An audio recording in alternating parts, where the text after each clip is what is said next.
आम खबर देंगे आपको। कागजात नामजदगी में मुबैना गलत बयानी, इमरान खान की नाअहली की दरख्वास्त। इस्लामाबाद हाई कोर्ट ने शहरी साजिद की दरख्वास्त पर समाअत की। विफाक को इस केस में फरीक बनाने की जरूरत क्या है, अदालत की जानिब से इस्तफसार किया गया। ये बताएं केस को इलेक्शन कमीशन क्यों ना भेजे। जस्टिस आमिर फारूक की जानिब से रिमार्क्स दिए गए। तमाम निकात पर अदालत को मुतमईन करें, एक तारीख रख लेते हैं। अदालत की जानिब से ये कहा गया है। आपको बता रहे हैं कि कागजात नामजदगी में मुबैना गलत बयानी, इमरान खान की नाअहली की दरख्वास्त दी गई। मजीद तफसीलात जानेंगे अयाज महमूद से। अयाज, इस समाअत के हवाले से आगाह कीजिएगा। जिसमें दरख्वास्त गुजार ने कहा कि इस केस में मुतफर्रिग दरख्वास्त दायर की है और इस केस में वफाक को फरीक बनाना चाहते हैं, जिस पर अदालत ने इस्तफसार किया कि वफाक को इस केस में फरीक बनाने की जरूरत क्या है। इस दरख्वास्त के काबिल समाअत होने पर मुतमिन करना होगा। इमरान खान अब पब्लिक ऑफिस होल्डर नहीं, इस नुक्ते को भी देख लीजिए। जिस पर दरख्वास्त गुजार ने कहा कि इमरान खान का भी इस्तीफा मंजूर नहीं हुआ।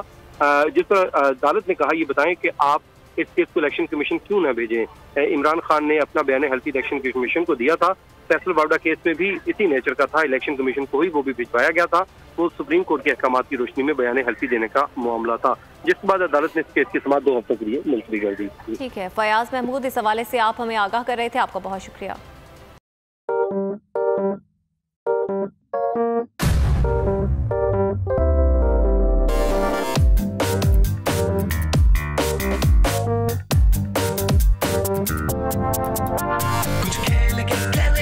खिलाड़ी अपना सीन ऑन, देख लो भाई देख लो, है आखिरी खिलाड़ी कौन,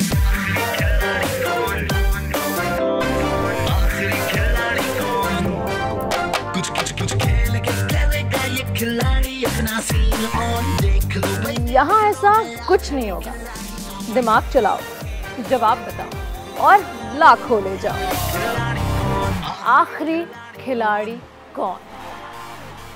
सबसे ज्यादा व्यूज, सबसे ज्यादा रील्स और सबसे ज्यादा रेटिंग के साथ बोल अब भी नंबर 1 पोजीशन पर बरकरार। अगर आपको ये वीडियो पसंद आए तो लाइक पर क्लिक करें, सब्सक्राइब करें और बेल दबाएं ताकि कोई खबर रह न जाए।